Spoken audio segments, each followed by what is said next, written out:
Selamat pagi Sobat Matematika, berjumpa kembali dengan saya di channel Turian Hasugian. Kali ini kita akan masuk ke materi kelas 10 Matematika Wajib, yaitu komposisi fungsi dan inverse fungsi.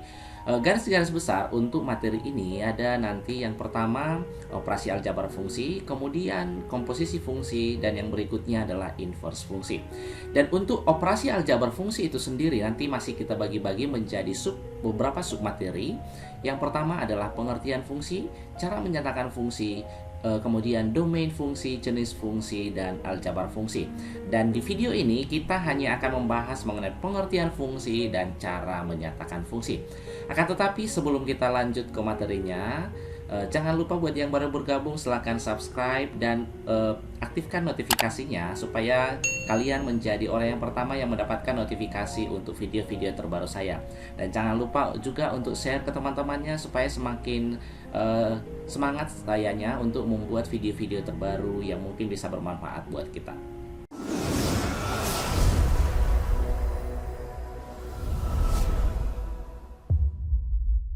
Kita mulai dari definisi fungsi. Misalkan A dan B adalah dua himpunan tidak kosong.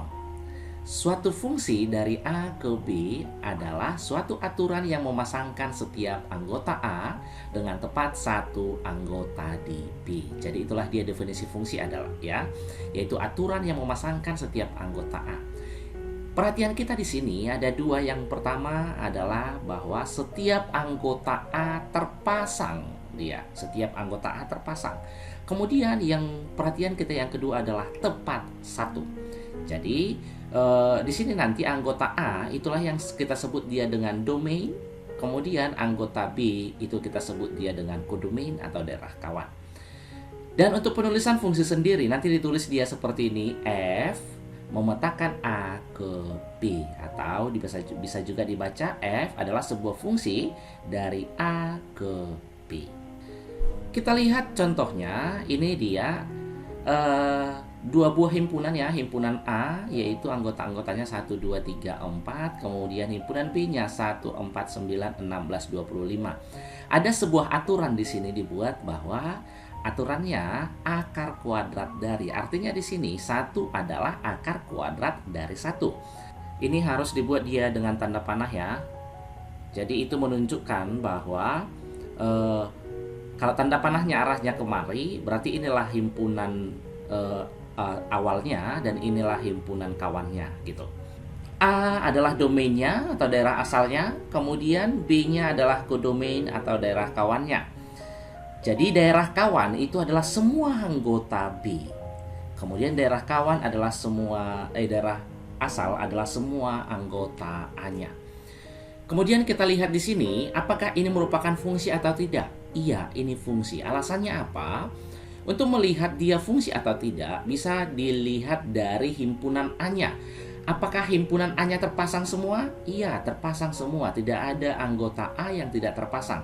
Kemudian, apakah terpasang satu kali? Iya, betul, terpasang satu kali. Jadi, itulah yang membuat dia adalah suatu fungsi. Kemudian, kodomainnya tadi adalah semuanya ini. Dan ada juga yang kita sering sebut dia sebagai daerah hasil, yaitu dia yang merupakan pasangan dari domainnya yang ada pada kodomain ya. Berarti 1, 4, 9, 16 ini dia. Itulah yang kita sebut sebagai daerah hasil atau range. Kalau tadi kita membahas definisi dari fungsi, sekarang kita masuk ke bagaimana cara menyatakan fungsi. Ada 3 cara untuk menyatakan fungsi. Yang pertama adalah dengan diagram panah. Nah, dalam diagram panah ini, fungsi sering juga disebut sebagai pemetaan atau mapping. Ya, contoh yang tadi itu merupakan contoh dari diagram panah ya. Misalkan kita ambil satu contoh lagi. Diketahui A adalah himpunan X, Y, Z dan B-nya adalah himpunan 1, 2, 3. Manakah yang merupakan fungsi dari A ke B? Nah, tadi definisi fungsi adalah apa? Yaitu suatu aturan yang memetakan semua anggota atau setiap anggota A dengan tepat satu ke anggota B. Ingat, memasangkan setiap anggota A dengan tepat satu ke B. Semua anggota A inilah domainnya, karena tanda panahnya ya menunjuk kemari, berarti ini domain, ini kodomainnya. Semuanya terpasang sekali dan tepat satu kali, berarti ini adalah suatu fungsi. Kita buat dengan checklist saja lah ya. Kemudian yang kedua, apakah ini fungsi atau tidak? Lihat semua anggotaannya terpasang? Iya. Apakah dipasangkan tepat satu kali? Iya, berarti dia adalah fungsi. Kemudian yang berikutnya, ini semua anggotaannya terpasang? Iya, terpasang. Kemudian apakah tepat satu kali? Tidak. Yang itu yang anggotanya X, dia terpasang ke 1 dan 2. Itu. Berarti ini bukan fungsi. Himpunan A-nya apakah terpasang semua? Iya, terpasang semua. Apakah tepat satu kali? Iya, tepat satu kali. Berarti ini adalah fungsi. Jadi tidak masalah mau di B-nya itu terpasang 2 atau 3, tidak masalah ya. Yang kita perhatikan adalah himpunan A-nya atau domainnya. Berarti yang berikutnya, apakah ini fungsi atau bukan? Nah, lihat apakah ada himpunan domainnya yang tidak terpasang? Ada. Berarti otomatis sudah bukan fungsi karena satu syarat dia sudah salah. Kemudian yang berikutnya di sini, apakah ini fungsi atau tidak? Semua anggotaannya terpasang? Iya, betul terpasang. Dan apakah anggotaannya yang terpasang itu tepat satu kali? Iya, tepat satu kali. Berarti dia adalah fungsi.